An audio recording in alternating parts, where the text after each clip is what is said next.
Ici, la radioactivité est 2 fois plus élevée que dans la zone interdite de Tchernobyl.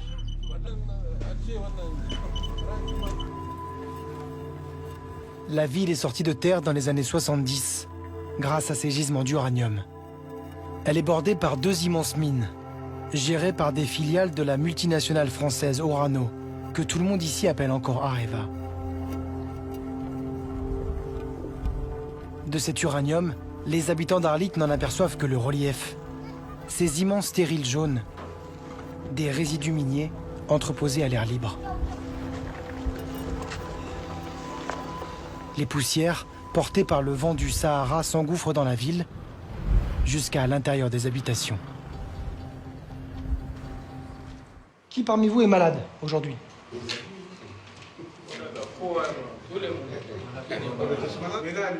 Certains sont hémiplégiques. D'autres souffrent de maladies chroniques. Qui estime que c'est à cause d'Areva que vous êtes malade, ici? Officiellement pourtant, ici, aucun habitant ni aucun salarié d'Areva n'a jamais été reconnu malade à cause de la radioactivité. Le seul qui l'ait été, c'est un salarié français qui n'a passé que 7 ans dans cette ville, quand la plupart de ces hommes vivent et travaillent ici depuis plus de 40 ans. Dans la nuit nigérienne, nous rencontrons un salarié du groupe. Il nous remet cette clé USB, mais ne souhaite pas répondre à nos questions, par crainte de représailles. Sur ces images internes, tournées par la multinationale, nous découvrons l'ampleur de l'impact environnemental. Le groupe utilise des explosifs pour accéder à l'uranium. Dans la poussière, les mineurs retournent la terre radioactive pour obtenir cette pâte, appelée le yellow cake, un concentré d'uranium. Orano en produit 2500 tonnes par an au Niger.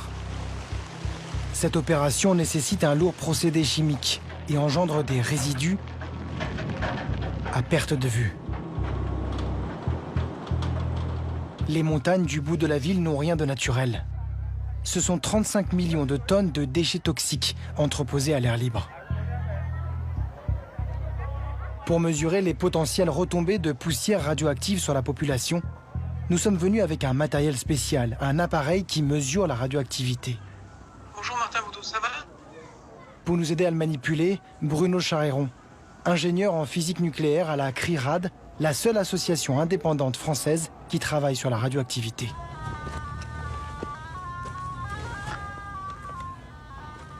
« 150, 160 » Très vite, notre compteur s'emballe. 3000 coups par seconde. Soit 30 fois au-dessus de la radioactivité naturelle.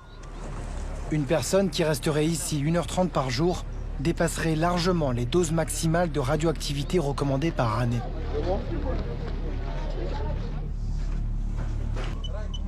Des éléments très radioactifs comme ça au milieu d'Arlit, qu'est-ce que ça vous inspire? Je suis choqué et c'est ce qui m'amène dans cette livre. Et c'est pourquoi j'ai risqué mon travail, j'ai risqué tout. Je continue à risquer tout parce que ça me choque.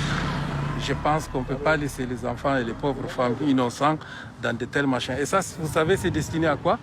C'est destiné à une construction d'une maison, voilà, ou d'une école.